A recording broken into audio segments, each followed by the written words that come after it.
Bismillahirrahmanirrahim. Assalamualaikum warahmatullahi wabarakatuh.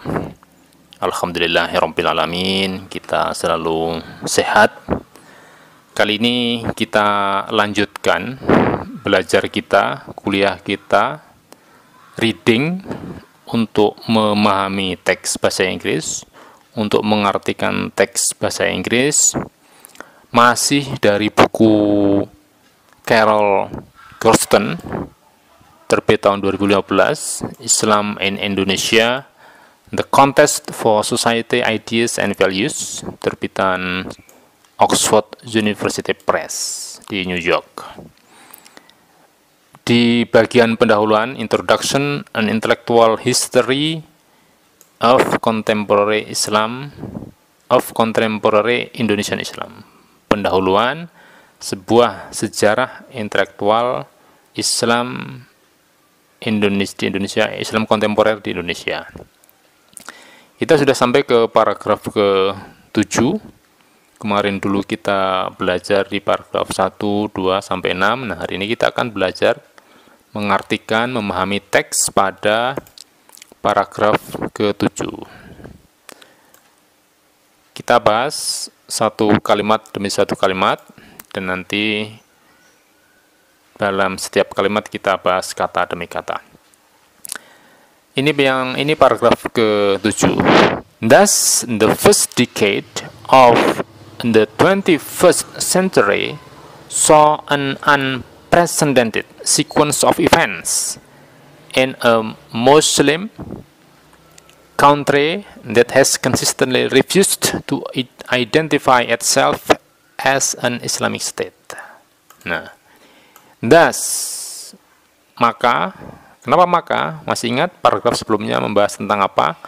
Paragraf sebelumnya membahas tentang peristiwa yang terjadi di Indonesia setelah berakhirnya Orde Baru, setelah turunnya Presiden Soeharto sebagai pemimpin Orde Baru yang sudah sekian puluh tahun menjadi presiden di Indonesia. Nah, setelah Orde Baru turun, kemudian muncul kebebasan, kemudian muncul tokoh-tokoh Muslim tampil di panggung politik. Nah, itu di paragraf sebelumnya. Paragraf ini kemudian melanjutkan. Thus, maka the first decade of the 21st century. Dekade pertama, dekade itu 10 tahun pertama. Dari apa? Dari abad ke-21. Ini dekade pertama, 10 tahun pertama dari abad ke-21. Ini subjeknya. Lantas, verbnya apa? So. Nah, ini kalau diartikan secara harfiah, artinya dekade pertama abad ke-21 melihat, menyaksikan. Menyaksikan apa? An unprecedented sequence of events. Menyaksikan serangkaian peristiwa, sequence, unprecedented, yang belum pernah terjadi. Serangkaian peristiwa yang belum pernah terjadi di sebuah negara muslim. Mana itu? Ya, Indonesia. Jadi kita ulangi dari awal. Thus, maka dekade pertama abad ke-21 menyaksikan, atau kalau saya mengartikannya secara lebih luas, menjadi saksi atas apa? Sequence of event, peristiwa-peristiwa yang sebelumnya tidak pernah terjadi di sebuah negara muslim, Indonesia. Yang negara muslim itu, yang Indonesia ini, has consistently refused, telah secara konsisten refused, menolak untuk mengidentifikasi dirinya sebagai negara Islam. Nah, itu bisa dipahami. Saya ulangi. Maka dekade pertama abad ke-21 menjadi saksi atas serangkaian peristiwa yang belum pernah terjadi sebelumnya di sebuah negara muslim, yakni Indonesia, yang telah secara konsisten menolak untuk menyebut dirinya sebagai negara Islam. Nah, itu. Jadi ini adalah verb-nya, verb dari ini. Kemudian ini juga verb sampai di sini bahkan verb dari apa? Dari ini menjelaskan ini, Muslim country. Nah, itu kalimat pertama. Bisa dipahami? Mudah-mudahan bisa.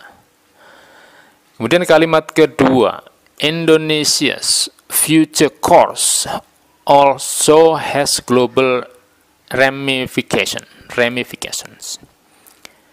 Masa depan Indonesia. Future, masa depan. Course itu ya, di sini bisa diartikan saja sebagai masa depan Indonesia. Course itu bisa berarti kursus, kuliah, kelas, atau rentang kehidupan, boleh dikatakan seperti itu. Jadi masa depan Indonesia juga memiliki ramifikasi global, memiliki pengaruh global. Nah, kalau ini kita artikan secara luas dan enak dipahami, masa depan Indonesia juga memiliki pengaruh global, memiliki dampak global atau konsekuensi global. Artinya ya berakibat pada negara-negara lain. Itu kalimat kedua. Nah, ramification itu artinya pengaruh atau dampak atau konsekuensi dari sesuatu. Baik, kalimat kedua mudah-mudahan bisa dipahami. Kemudian kita beranjak ke kalimat ketiga. Kalimat ketiga ini cukup panjang. Because of its geographical position and size, as well as its economic potential as the fourth most populous country in the world, Indonesia has the ambition to join the other superpowers in waiting, China, India, Rusia, and Brazil. Nah, kita pelajari satu demi satu. Karena ini, its geographical position and size, karena posisinya, letak geografisnya, dan size-nya, ukurannya, keluasan wilayahnya. Nah, itu kira-kira. Karena letak geografisnya yang strategis, dan keluasan wilayahnya cukup luas, as well as, LUS itu artinya dan, serta its economic potential, potensi ekonominya sebagai as the fourth most populous country in the world. Potensi ekonominya sebagai negara terpadat penduduknya, terpadat keempat di dunia. Nah, itu punya potensi ekonomi yang besar. Nah, ini semua keterangan. Karena tadi letak geografisnya yang strategis, kemudian keluasan wilayah geografisnya yang besar, dan juga potensi ekonominya sebagai negara terpadat penduduknya keempat di dunia. Indonesia has the ambition. Indonesia memiliki ambisi, cita-cita. Indonesia memiliki keinginan untuk apa? To join the other superpowers in waiting. Ya, artinya Indonesia memiliki cita-cita untuk menjadi calon negara superpower, calon negara adikuasa, seperti Cina, India, Rusia, dan Brasil. Nah, ini menurut penulisnya begitu. Menurut penulisnya, Carol Kirsten, Indonesia memiliki cita-cita untuk menjadi negara superpower berikutnya, calon negara superpower berikutnya, selain Cina, India, Rusia, dan Brasil. Nah, itu mudah-mudahan bisa dipahami. Ini subjeknya adalah Indonesia, kemudian verb-nya adalah has. Ini verb-nya. Ambition ini adalah objeknya. Ambisi untuk apa? Untuk menjadi negara calon superpower. Menjadi ya negara calon superpower. Baik, mudah-mudahan bisa dipahami. Kalimat berikutnya, ini kalimat yang terakhir ya di paragraf ke-7 ini. panjang ini. Perhaps even more important, as the world's largest Muslim nation state, its experiences may be instructive for gauging the repercussions of the sea of change that has been affecting the other parts of Muslim world more recent years, especially in the Middle East and North Africa. Baik, ini panjang kalimatnya. Kita bahas satu-satu. Perhaps even more important. Mungkin bahkan yang lebih penting lagi. Jadi tadi bukan hanya cita-citanya untuk menjadi calon negara superpower, tapi yang lebih penting lagi menurut penulisnya, Indonesia sebagai as the world largest Muslim nation state. Indonesia sebagai negara Muslim terbesar, negara bangsa, nation state, negara bangsa. Negara bangsa, apa bedanya ya? Dulu ada namanya city state ya, negara kota ya, zaman-zaman Yunani dulu. Nah, sekarang namanya nation state. Bahkan yang lebih penting lagi, sebagai negara Muslim, negara bangsa terbesar di dunia, its experiences, pengalamannya, its-nya ini mengacu ke apa? Ayo, its-nya ini mengacu ke ini, the largest Muslim nation state, pengalaman Indonesia may be instructive. Instructive itu artinya berguna, informatif. Nah, di sini bisa kita artikan pengalaman Indonesia bisa menimbulkan gauging itu apa? Ya, gauging itu bisa berarti menimbulkan di sini. Nah, ini kita artikan di sini dari sini. Pengalaman Indonesia bisa menimbulkan pengaruh. Repercussion itu sebetulnya juga pengaruh artinya. Ya, bisa memicu, gitu. Bisa menimbulkan pengaruh the sea of change, lautan perubahan.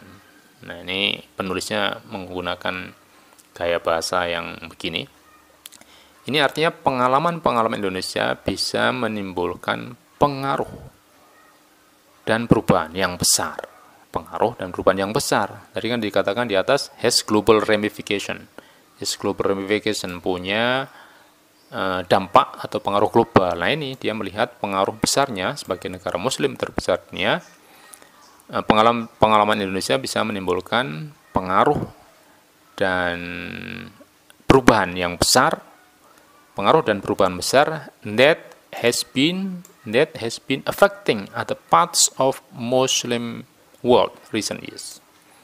Nah, perubahan ini sudah mempengaruhi negara-negara lain di dunia Muslim atau bagian-bagian lain dari dunia Muslim in more recent years, di tahun-tahun belakangan ini, khususnya di Middle East and North Africa. Middle East, kalau orang Arab menyebutnya ya Middle East, Timur Tengah. Timur East, Tengah. Itu kalau dilihat dari Eropa, ini lebih timur dari Eropa, jadi mereka menyebutnya Middle East, Timur Tengah, tidak terlalu timur jauh, ada timur jauh. Nah, kalau dari Indonesia ya tentu bukan timur, tapi barat kan, Asia Barat. Nah, khususnya di negara-negara Asia Barat dan di Afrika Utara. Nah, itu kalimat terakhir ini saya ulangi. Perhaps even more important, bahkan mungkin yang lebih penting lagi, Indonesia sebagai negara bangsa Muslim terbesar di dunia, pengalamannya bisa menimbulkan pengaruh dan perubahan yang besar yang telah melanda negara-negara Islam lainnya pada tahun-tahun belakangan, khususnya di Timur Tengah, Asia Barat, dan Afrika Utara. Nah, itu paragraf yang kita bahas kali ini, paragraf ke-7. Apa intinya paragraf ini? Ya, intinya perubahan peristiwa-peristiwa yang terjadi di negara Indonesia dan masa depan Indonesia sebagai negara muslim itu akan berpengaruh luas bagi negara-negara lain, baik negara-negara muslim ataupun negara-negara yang bukan muslim. Nah, itu saya sudah mengartikan paragraf ini dalam bahasa Indonesia. Ini artinya Anda bisa membaca. Mudah-mudahan ini bermanfaat. Anda bisa memahami, bisa mengartikan teks bahasa Inggris dengan enak, dengan mudah. Nah, itu ya.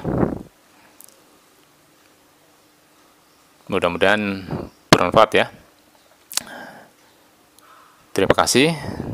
Sampai ketemu di lain kesempatan di paragraf selanjutnya. Billahi taufiq wal hidayah.